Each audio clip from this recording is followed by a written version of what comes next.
Allez, bonjour à toutes et à tous et très heureux de vous retrouver. Aujourd'hui, on reprend dans les séries d'émissions éducatives et je vais parler de cette thématique qui m'est très chère et j'ai reçu un mail hier hyper intéressant par rapport à tout ça et ces processus de pensée que je vais essayer de vous partager aujourd'hui. Donc comme d'hab, on garde ce schéma un petit peu d'abord de discussion un petit peu subjective, donc parler des idées, des territoires ici, donc plutôt de l'idéologie, etc. Donc c'est plus pour essayer de poser une idée qui pourrait éventuellement backer une stratégie de trading. Et derrière, évidemment, on repasse sur les graphiques obligatoires pour voir un petit peu où on en est.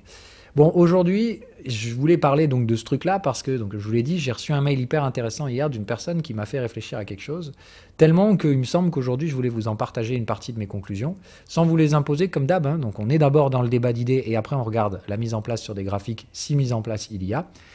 Ou en tout cas on essaie de voir si ces éléments irrationnels, ou en tout cas subjectifs, ont une prise derrière dans le rationnel à travers les structures de prix. Ce dont on va parler aujourd'hui, donc, c'est des métaverses.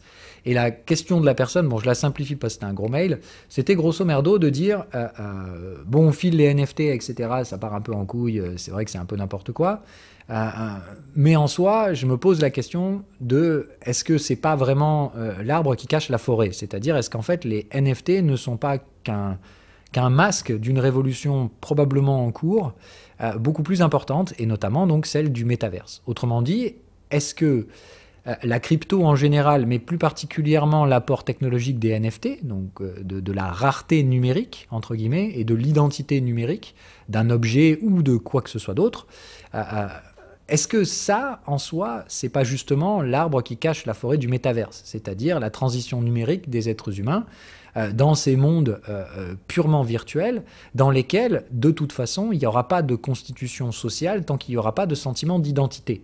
Autrement dit, si on regarde les jeux qui ont réussi à émuler des structures sociales, ce qu'on appelle les MMORPG, etc., c'est-à-dire des role-player games, où en fait vous allez substituer votre propre personne à votre avatar ou Dieu sait quel machin que vous avez dans le jeu, et il faut donc que l'immersion soit complète, c'est-à-dire que vous fassiez corps avec votre bonhomme, entre guillemets.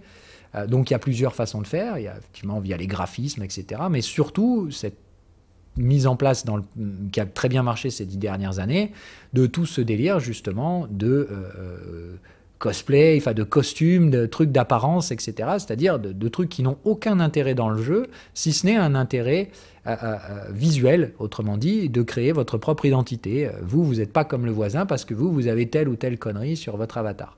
Bon, ça évidemment, ça a super bien marché et tout ça, c'est ce qui a attiré beaucoup de gamers dans ces univers extrêmement addictifs. Et aujourd'hui, qu'est-ce qu'on y voit? Nos géants du numérique et évidemment le plus dangereux de tous, Facebook, qui se jettent sur le truc, puisque par eux, c'est parfaitement génial. Après avoir exploité dans ses plus grands vices la psychologie humaine sur Internet pour créer sa plateforme pourrie, mais qu'on a tous utilisé, hein, moi le premier, loin de moi de dire que voilà, personne n'est parfait, mais quand on joue sur les vices humains pour effectivement donc attirer les gens à rester devant un ordinateur pour leur soutirer des datas et les vendre très cher, bon, c'est très clairement le business model des 20 dernières années. Je trouve ça encore une fois très rigolo dans le débat d'idées de s'imaginer que ce schéma va se reproduire. Parce que généralement, c'est pas comme ça que ça fonctionne. On produit généralement le cycle suivant en opposition au cycle précédent. C'est là où je trouvais la blockchain bien à sa place. Ce délire de dire, bon, ces géants du numérique font n'importe quoi avec nos données, ils nous ont bien pris pour des teubés pendant 20 ans. En même temps, on y est allé volontairement. Hein. Mais voilà, ce délire de décentralisation me semble beaucoup plus logique dans l'évolution des cycles par opposition à ce qui s'est instigé pendant les 20 dernières années. Bien plus que cette idée de dire les géants du numérique vont nous la recoller double dose, ils vont nous foutre dans le métaverse et ils vont continuer de nous vendre leurs conneries et de nous piquer nos datas pour continuer le business model un peu controversé aujourd'hui puisqu'on en a une complète connaissance. Autrement dit, aujourd'hui, tout le monde sait comment ça fonctionne tout ce bordel, on sait qu'on est des vaches à lait et qu'on vend très cher les données que nous donnons gratuitement pour utiliser leurs services. Bon, ça semble être le business model qu'on tente de répéter. Autrement dit, le métaverse, c'est probablement la chose la plus addictive qu'ils aient pu trouver nos géants du numérique pour nous faire aller dans un nouvel environnement où ils vont nous vendre toujours les mêmes services. Bref, on prend la même musique et on recommence.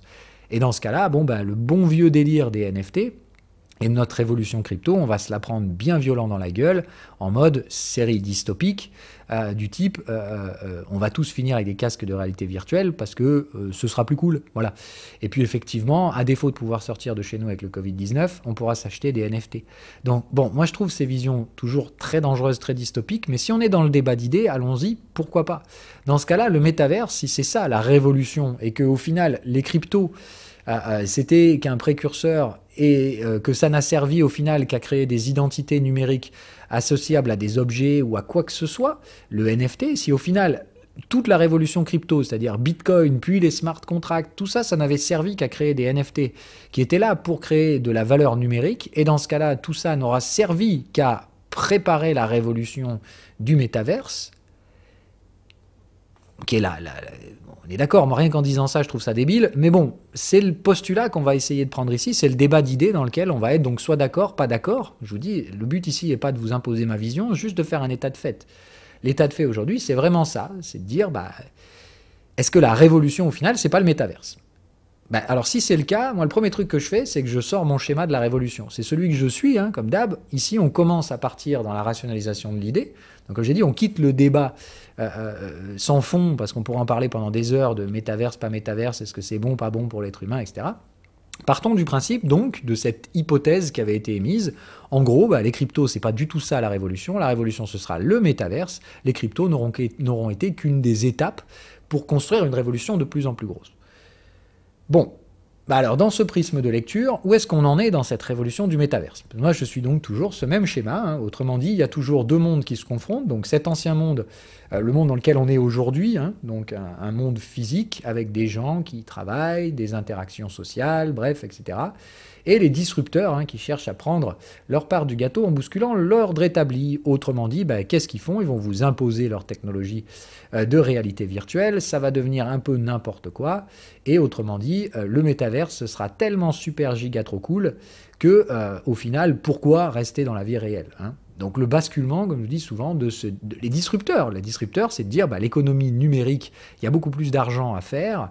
Autrement dit, il n'y a pas besoin de vendre des biens tangibles si on peut vendre des NFT.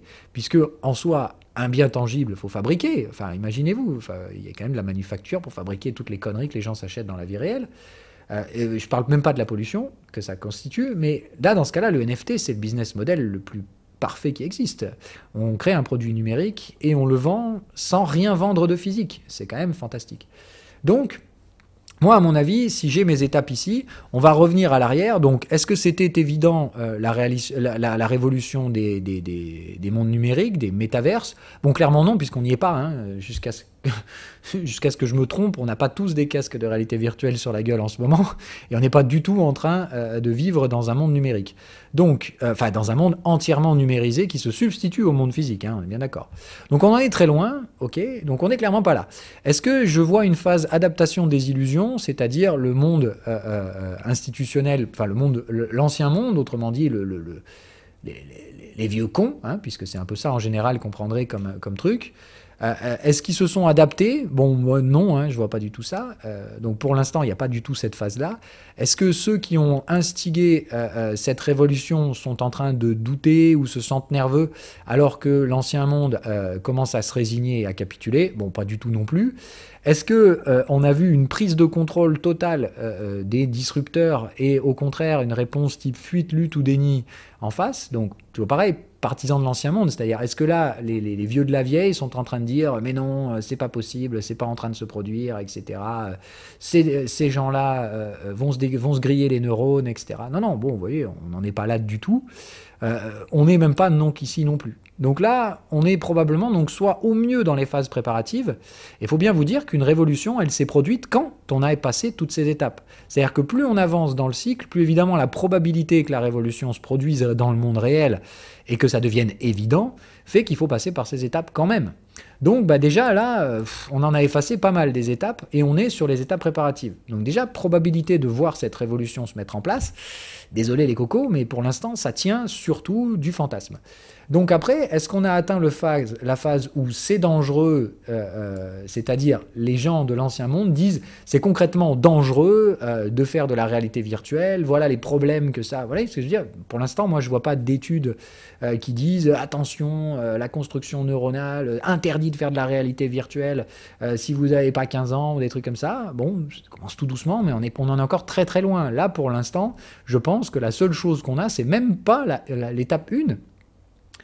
Pour moi, c'est de dire, alors je ressens un peu la stupidité du NFT et tout ça, il n'y a pas de doute, mais est-ce que les mondes virtuels, pour l'instant, c'est perçu comme stupide, etc.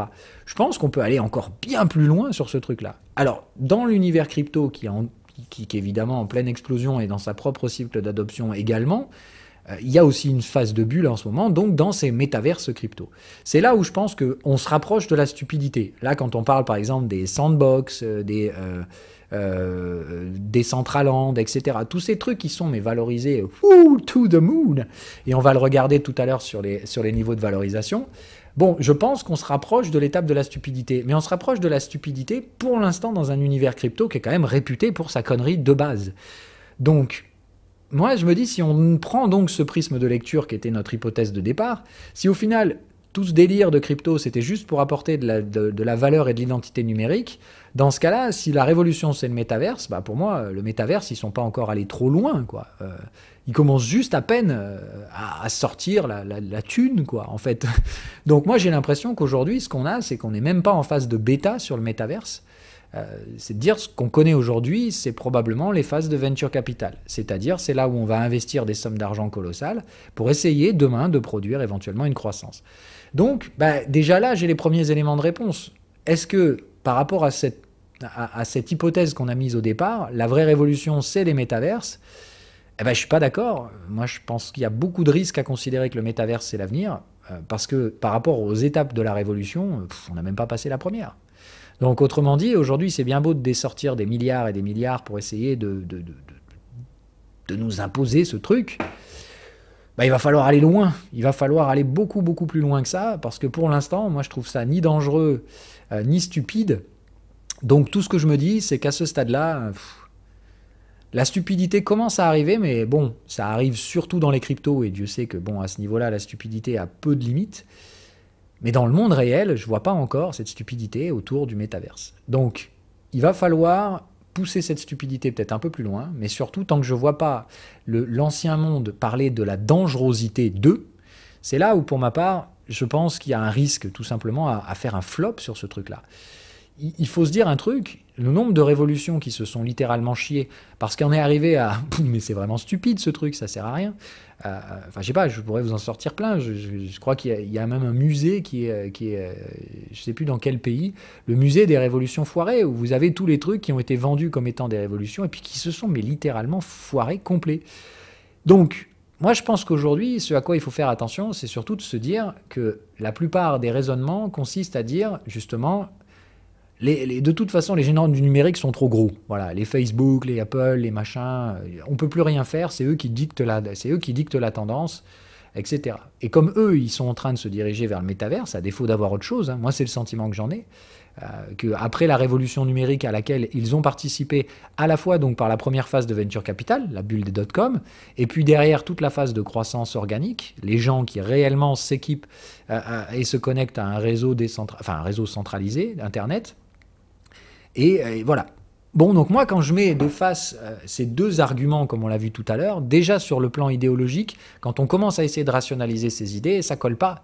Parce que pour moi, les cryptos sont déjà dans un état d'avancement très, très, très, très avancé de la révolution. Donc la révolution crypto, c'est plus vraiment une question aujourd'hui, on est pratiquement à cet évident. Alors que côté métaverse, j'ai l'impression qu'on vend pas mal de rêves, que la réalité, elle n'est pas là, et qu'on est juste en train d'essayer au mieux de voir si réellement les gens vont s'attacher à ces trucs-là. Mais pour autant, il faut quand même qu'on vive dans le monde réel, il faut quand même continuer de consommer des biens, etc. Bref, j'ai vraiment l'impression que c'est une fuite, parce que c'est le seul truc que peuvent essayer de tenter nos géants du numérique. alors qu'ils ont fini leur cycle de disruption. Donc moi j'ai l'impression que ce à quoi on assiste aujourd'hui, c'est surtout un ancien monde qui se bat pour essayer de maintenir sa dominance, parce qu'il est effectivement en train de perdre le contrôle. J'ai vraiment l'impression, malheureusement, que la seule révolution qui est en train de se produire, c'est pas celle des métaverses, c'est celle de tout simplement, on est en train de faire tomber ces géants du numérique, et ils aiment pas ça. Donc ils tentent un peu tout ce qu'ils peuvent faire, c'est-à-dire qu'ils prennent notre propre révolution pour en faire un outil de contrôle, et je pense malheureusement qu'ils vont échouer. Donc je vais pas vous mentir en disant qu'à mon avis le métaverse c'est le plus gros des n'importe quoi qui est sorti de ce cycle boursier dans lequel on est toujours, le cycle est toujours pas fini pour l'instant, mais beaucoup de prudence par rapport au métaverse. Donc là, par rapport à l'idée de départ et à ce postulat, la première des choses que je défendrai ici, c'est que d'un point de vue logique par rapport aux structures de révolution, je dirais que le métaverse, c'est pas une révolution. Je dirais qu'au mieux, on est en venture capital et que pour l'instant, il va falloir soit pousser ce venture capital jusqu'à des niveaux stupides et dangereux, soit tout simplement c'est du vent, c'est-à-dire que on va essayer de vendre très cher un futur qui n'intéressera pas grand monde, et quand c'est un schéma de Ponzi, c'est-à-dire qu'il faut qu'il y ait toujours plus de monde qui sont intéressés par ce truc, et dès qu'il n'y a plus assez de croissance sur les prix, c'est-à-dire qu'il n'y a plus assez de gens qui rentrent pour faire monter les prix, dès que les prises de profit arrivent, parce qu'on se rend compte qu'au final on a peut-être acheté très cher un truc qui n'arrive pas pour l'instant, c'est là où ça fait très mal, c'est là où l'effet d'éclatement de la bulle se met en place. Donc faisons attention, et n'oublions pas surtout que toutes les phases de venture capital ne produisent pas des révolutions. Et ça, c'est l'éternel problème des gens en ce moment. Comme tout le monde a été habitué à, de toute façon, tout ce qui monte, c'est bon, moi je pense qu'il faut faire attention. Okay, donc le métaverse, la question qu'il va falloir se poser, dans le prisme de lecture qu'on a donné là, c'est d'un point de vue révolution, on n'est clairement pas dans le cycle de croissance organique, mais on est plutôt sur un venture capital. C'est associé à énormément de risques, parce que d'un point de vue NFT, on a atteint clairement des niveaux de stupidité et de dangerosité évidents. Des niveaux de stupidité évidents, mais je ne vois pas encore le danger que représente le NFT, mais je pense que ça ne va pas tarder à arriver. Donc, je dirais que les NFT, c'est potentiellement une révolution, mais vraiment potentiellement, mais je pense surtout que c'est un des cas d'utilisation d'une révolution qui, elle, est déjà bien en cours, qui est celle de la valeur numérique. Et je pense que c'est ça la seule vraie révolution qu'on a devant pour l'instant. Donc attention encore une fois à pas chercher à rentrer des cercles à l'intérieur des cercles plus grands, etc. J'ai l'impression que le métaverse aujourd'hui c'est surtout un bon gros bullshit à débile et que ceux qui courent droit dedans se rendent pas vraiment compte du risque que ça représente. Maintenant, qu'est-ce que ça nous donne sur les graphiques? Puisqu'on va passer à ce niveau-là. Voilà. Donc le délire, c'est, je vais prendre ici Facebook, puisque donc c'est la révolution métaverse de ces dernières semaines. Bon, pour l'instant déjà ça monte plus. La structure parabolique au possible. Il faudrait que je trouve un cours avec un peu plus d'historique. Laissez-moi, hop. Pardon, bon, c'est tout ce que j'aurais.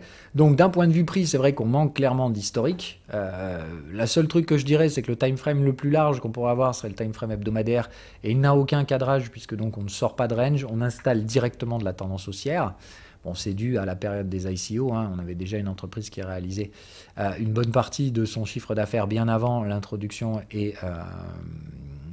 surtout ici, le groupe Facebook, puisque c'est pas du tout que Facebook qu'on regarde ici.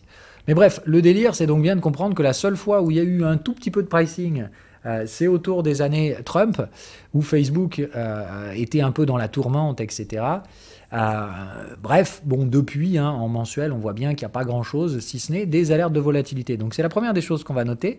D'un point de vue cyclique, donc il n'y a pas de cycle, c'est-à-dire donc Facebook depuis 2013 en mensuel, c'est une longue hausse linéaire sans remise en question. Bon, on voit qu'il y a un peu de remise en question à court terme, et là on a mise en valeur de l'algo, c'est le premier signal vendeur que l'algo arrive à faire avec le peu d'historique qu'il a, dans un marché suracheté avec un alignement de cycle. Bref, pour moi c'est pas bon le contexte aujourd'hui sur Facebook, donc première des choses, je me poserai la question de savoir est-ce qu'on n'a pas atteint le sommet de la bulle. Et si c'est le cas, jusqu'où il va falloir aller, parce que la dernière fois qu'on a traité les prix, c'était là. Donc ça voudrait dire, théoriquement, Facebook, minimum, on retourne à 160. Bon, on est à 320, ça ferait 50% de baisse. Bon, voilà, ok. Maintenant, il faut se rendre compte, encore une fois, de la viabilité du scénario. C'est de dire, 2022, retourner là-bas, c'est juste... Oh merde, putain, c'est revenir juste un an en arrière. Ah ouais. Donc ça veut dire que l'action a fait x2 en un an. Ok. Est-ce qu'on a réellement changé grand-chose avec Facebook? Non. Est-ce qu'on a surtout bien vendu du rêve? Oui. Est-ce qu'on est dans un secteur qui correspond à ce qu'on a vu? C'est-à-dire, on s'attendait à voir des venture capital sur les prix. Pour moi, oui. Maintenant, il ne faut pas oublier qu'il y a quand même Facebook, d'accord? Mais là, j'ai l'impression que ce qu'on achète aujourd'hui, c'est surtout ce rêve de ce que Facebook pourrait devenir s'il arrivait à transgresser les frontières du monde virtuel et à créer son méta-Facebook, c'est-à-dire à nous amener dans son univers virtuel sans limite et encore plus addictif que Facebook. Bah, moi, je pense que non. Je vous le dis encore une fois, je pense que le métaverse, c'est juste la plus grosse des conneries qui a été sortie ces dernières années. Tout simplement parce qu'après avoir fait n'importe quoi avec des outils numériques type NFT, bah, il faut bien essayer de leur donner un peu de concret. Et je pense que le métaverse, c'est la liaison la plus concrète qui peut être faite de ces révolutions numériques. Autrement dit, c'est la suite logique de ce que ces géants du numérique ont fait pendant 20 ans. On ne peut pas leur en vouloir. Ils pensent comme ils pensent. Voilà. Eux, ils pensent que de toute façon, la fuite en avant numérique, c'est qu'on n'aura pas d'autre choix que de finir par se connecter dans des mondes virtuels, à défaut de pouvoir apprécier le monde réel. Et moi, je pense que c'est faux. Et je pense que ces gars-là vont se planter, mais méchants. Mais que, évidemment, il faut rester ouvert à la capacité qu'ils aient peut-être une révolution en face d'eux. Donc pour moi, la révolution du métaverse, bah non, j'y crois pas une seule seconde. Je pense clairement par contre que les cryptos, oui, ça va révolutionner pas mal de choses, mais révolution métaverse, bah, c'est pas moi qui vais acheter ce genre de truc. Je vais pas, comme je vous dis, je cherche pas à lutter contre, c'est juste que d'un point de vue rationnel, je vois aucun des éléments qui me permettraient de croire en ce truc-là. Et pour moi, les structures de prix ne justifient absolument pas d'investir dans ces trucs-là. Ce sont des boîtes qui ont généré des profits depuis 20 ans, qui en génèrent encore aujourd'hui, et qui, très honnêtement, commencent à voir leur business model s'épuiser, donc elles tentent de se renouveler, et je pense qu'elles vont se manger parce que voilà, tout simplement, c'est comme ça que ça se produit dans le monde. Les cycles ne sont pas toujours générés par les mêmes personnes. Tout simplement, ces géants du numérique ont remplacé les anciens du géant industriel, type General Motors, General Electric, etc. On a des cycles comme ça. Donc de s'imaginer que Apple va nous sortir un casque de réalité virtuelle et qu'on va tous se jeter dessus parce que c'est fantastique, parce que de toute façon c'est la suite de la numérisation de nos sociétés, bah, je pense pas. Moi je pense que ce qui nous attend surtout c'est des changements politiques majeurs et pas nécessairement du métaverse. Donc, bah, désolé, mais pour moi l'analyse elle va s'arrêter là. Je pourrais en faire d'autres, hein, parce que de toute façon, voilà, on regarde Facebook. Hein. Alors, Apple ne participe pas encore au métaverse, mais attention, il y a des rumeurs comme quoi il fabriquerait des casques de réalité virtuelle pour 2022. Donc bon, vous voyez, tout le monde se jette dans le truc. Hein. Là, d'un point de vue bulle spéculative, on ne peut pas faire mieux. Hein. Apple, on est sur bien pire encore que Facebook et son métaverse. Dernière fois qu'on a traité les prix, et ça n'a pas été bien long, hein, on était en 2019, et c'était, accrochez-vous bien les cocos, 4 fois moins cher. Donc, effectivement, là, Facebook et ses x2, on est ridicule. Donc, bon, faire attention. Pour moi, toujours pareil, ces entreprises qui génèrent des profits mirobolants depuis 20 ans sur un business model qui s'épuise un petit peu, eh ben, elles font ce qu'elles savent faire de mieux, c'est-à-dire essayer de chercher un avantage sur l'avenir, essayer de renouveler un processus en faisant ce qu'elles savent faire de mieux, c'est-à-dire exploiter l'économie numérique. Et moi, je pense que la seule révolution qu'on a aujourd'hui, c'est celle des cryptos, et que cette révolution, elle va foutre en l'air littéralement tout leur business model centralisé, et que malheureusement, la révolution crypto, elle, je l'ai devant les yeux. Le cycle d'adoption est très largement avancé, et j'ai pas vraiment l'impression que les gens ils vont aller dans le métaverse. J'ai surtout l'impression que les gens ils vont renverser ces grandes sociétés, et que on va les remplacer par des alternatives décentralisées qui seront très probablement corrompues dans les 20 prochaines années également. Hein. Loin de moi de dire qu'une révolution, ça change réellement tout. Hein. C'est que des cycles qui se répètent. Mais le cycle métaverse, j'y crois pas. Parce que tout simplement, il est beaucoup plus en retard qu'un autre cycle qui est probablement plus sur sa phase de finalisation et de croissance organique, la phase de la décentralisation, c'est-à-dire des décentralisation des modèles, changement des modèles de gouvernance, et à mon avis, ces modèles-là sont bien plus adoptés aujourd'hui que ne le seront les métaverses demain. Maintenant, je ne peux pas leur en vouloir d'essayer, qu'on se le dise, mais d'un point de vue graphique, pour moi, tout s'aligne. Je vois que des bulles spéculatives, je vois que la fin de quelque chose plus que le début, et j'ai l'impression que les acteurs vont changer, et que, à mon avis, ils ont déjà commencé à changer, et les autres acteurs, on les connaît. C'est les bitcoins, les Ethereum, peut-être d'autres qui sont apparus au courant de ce cycle, puisque la révolution n'est pas du tout finie. D'un point de vue cryptocurrencies, on est clairement sur les phases d'adoption, d'accord ? C'est-à-dire qu'on se dirige vers la phase, comme on l'a vu tout à l'heure, de c'est évident. Mais c'est là aussi où il va falloir faire attention aux différents pièges. Et on terminera là-dessus, les niveaux de valorisation. Voilà. Pour moi, ici, tout ce qui va être affilié au métaverse dans les valorisations crypto, hein, donc par exemple, on prend Axie Infinity. Bon, on n'est pas métaverse ici, hein, mais on est sur le délire, hein, pareil, Play to Earn, NFT, etc. Bon, voilà, 22 500%, donc ça fait x 225 sur un an. Hein. Alors, moins d'un an, parce que c'est year to date, c'est-à-dire au 1er janvier. Bon, c'est quand même un peu furieux comme délire. Si on cherche un tout petit peu plus loin, on a The Sandbox, seulement 19 000%, pardon. On est vraiment ici sur du petit, hein. Avec en plus de ça, donc, un supply qui sera entièrement refourni dans moins de 3 ans.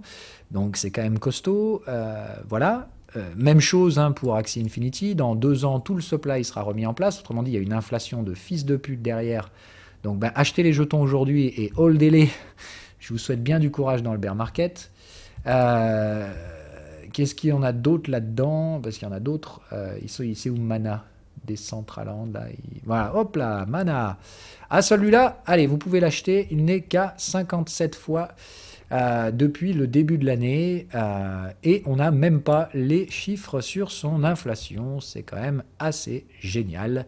Donc, bon, pour moi, c'est toujours très dangereux, ces trucs-là.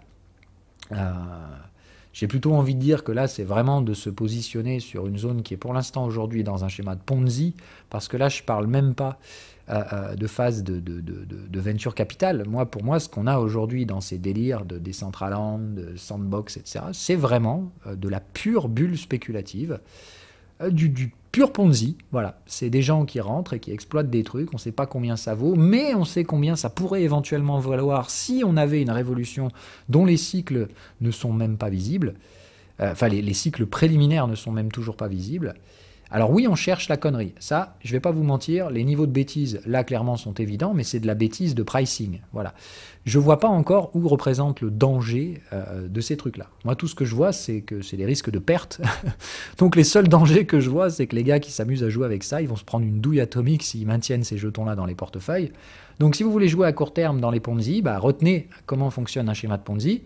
Soyez pas le dernier con à acheter, barrez-vous le plus vite possible, tradez à court terme, et surtout, une fois que ça tombe, n'essayez pas de racheter les pertes des autres.